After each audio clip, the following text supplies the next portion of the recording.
হলো কিভাবে আমাদের এই অভ্যুত্থানের যোদ্ধাদের উপরে হামলা হয়।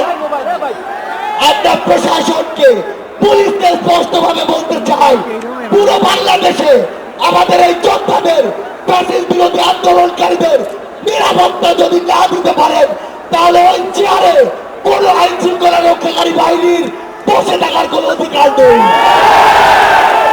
আমরা স্পষ্ট করে শুধু একটি কথাই বলতে চাই, আমরা এই অন্তর্বর্তীকালীন সরকারের কাছে আমরা এই গণহত্যার বিচার চাই। আমরা সিন্ডিকেট থেকে আমাদের মানুষের মুক্তি চাই।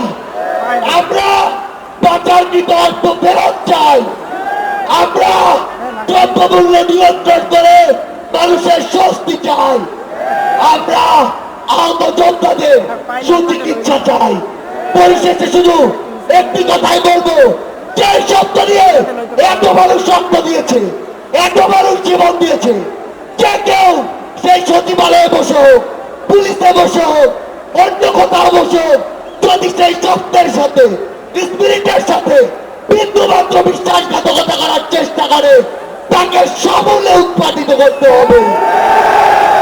আমাদের আবারও দেখা হবে সংগ্রামের লড়াইয়ে অথবা রাজপথের বিজয়ে। ইনকিলাব জিন্দাবাদ।